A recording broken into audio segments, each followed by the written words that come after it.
Today I'm going to be preparing a perfect hot biscuit, which will be our first quick bread in the 7th grade. I've already measured out all my ingredients. I have 2 cups of all-purpose flour. I have 1 tablespoon baking powder, 1 teaspoon of salt, 2/3 cup of milk, a 1/2 cup of butter, and then 2 tablespoons of sugar. I have my oven preheated, and this is going to be a 1-day recipe. So it says to stir together. So we're going to be using just a regular mixing bowl and not the electric mixing bowl. And I'm going to take all my dry ingredients, which is my 2 cups of flour, my baking powder, my salt, and my sugar. And I'm going to just stir that together. I have a fork because I'm going to be using a fork for it to form a soft dough. Just realized I do not have my pastry blender because this is the second time I've done this video. Okay, so I'm going to stir that all together. I'm going to then place my butter, a full stick, and then we're going to cut in using the pastry blender. So the butter should be not warm, it should be pretty cold, because that's going to help form the dough, right? So I'm going to take and I'm going to cut in. So cutting in is just cutting the butter into small pieces, the size of small peas. You're going to notice that I use it in a rocking motion, and it's also going to get stuck in the bottom. So again, that's why I have that fork to kind of get that out. And I'm going to keep going back and cutting it in. So if you didn't have a pastry blender at home, you would just use 2 knives to cut the butter into small pieces, because then it forms the dough better if it's into smaller pieces. It does call for 2/3 cup of milk. I should have left my milk out, but you may have to drizzle in a little bit more. It depends on the weather outside, the humidity, and if your flour was properly measured. Okay, so there are no large chunks. I'm going to just go back again. Get all that butter, because that's going to help form that nice soft dough. So all my butter is into small pieces. Now it says to make a well in the center, so I'm just going to make a hole in the center of my bowl.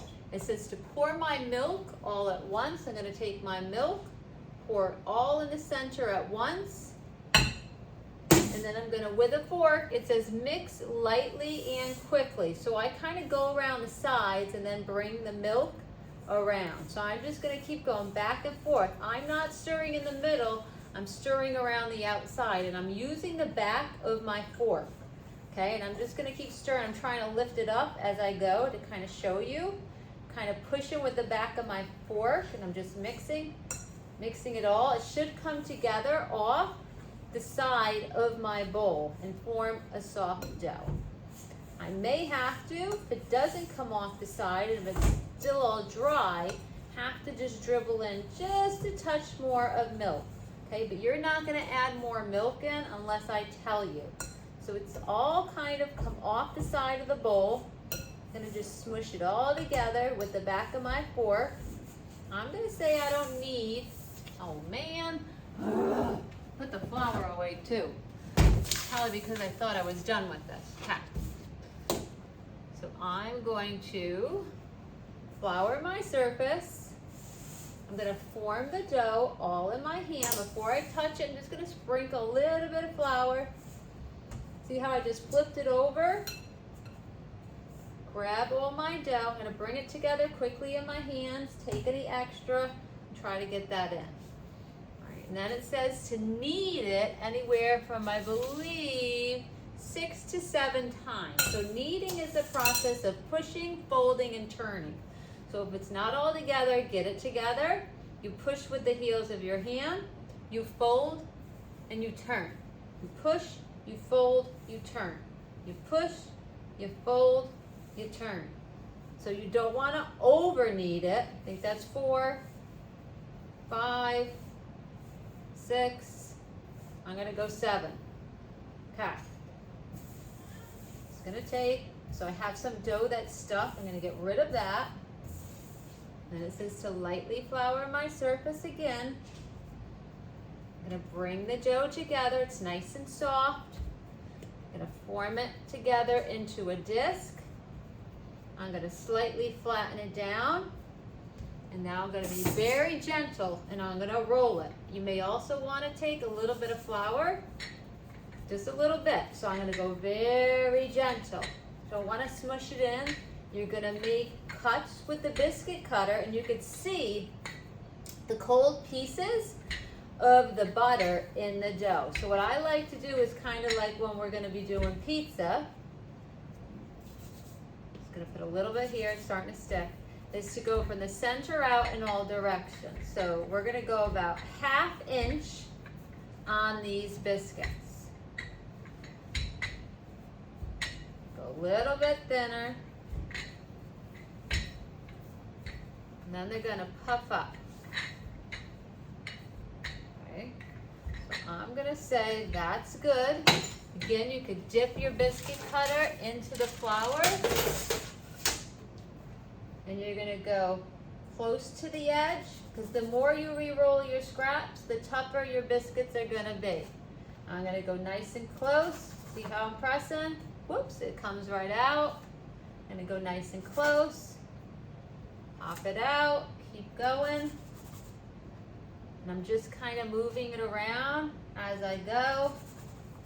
Here's another one. So these you just add some, you peel them apart and then you add some butter. It's a nice little biscuit to go with your dinner, if you'd like. I'm gonna try, I think I'm just gonna be able to get one more, and then I'm gonna re-roll my scraps. So they do rise a little bit. I could go thinner to get more, but these you want to puff up from the baking powder and then peel apart, you'll see at the end. So I'm bringing the dough together quickly in my hand. I like to then press it down, flatten it, and then again, I'm gonna roll it. And when I roll it, I wanna roll it the same thickness as the last one. So we should get, hopefully, we should get around 10.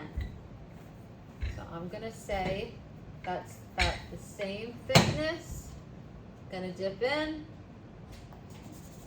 One. Get a couple more. Maybe we'll get like 12. So they could go in between here, or we can go 1, 2, 3, 4. 1, 2, 3, 4. 1, 2, 3. And I'm gonna be able to get 4. So we're gonna get about 12. Okay, so because it's a one-day recipe, we got to get in, get the dough made, roll it out, because then they take anywhere from 10 to 12 minutes to bake. So I'm going to go again. Didn't all come together, but I'm trying not to touch the dough that much because it toughens up the more you touch it. All right, I'm going to go a little bit. Just going to do one more because it's going to be a time thing because it's a one-day recipe as well. Go like that. I'm going to put that one. And we're done. You're not gonna be able to get another one from that. I'm gonna put them in for 10 minutes. They may need 12 minutes though. And then I'll show you what they look like when they come out of the oven. Perfect hot biscuits. They're gonna want a golden brown color as well. And some butter to put on them when they come out.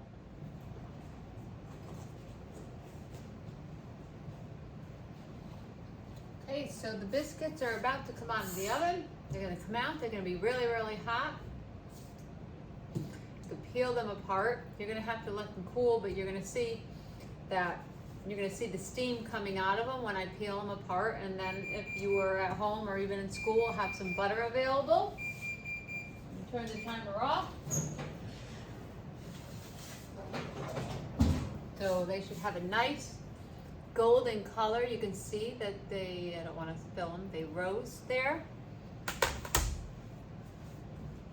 can see they're very hot, and basically you could just take and they'll peel. Ooh, I wonder if you can see that steam. that steam. I hope you can see that on camera. And then if you'd like, you could take some butter, put butter on it, put a little jam, that's up to you. But a nice little simple dinner roll or biscuit at home. You could see the layers. You could just peel them apart because I didn't over mix, I didn't over knead, and I didn't over roll with the rolling pin. All right, you would be popping them into a brown bag, putting a little butter on them, or possibly popping them in your mouth, first blowing off because they are very, very hot when they come out of the oven. So I'm going to put them up to the camera. Beautiful biscuits, beautiful brown color. Hope you enjoy them.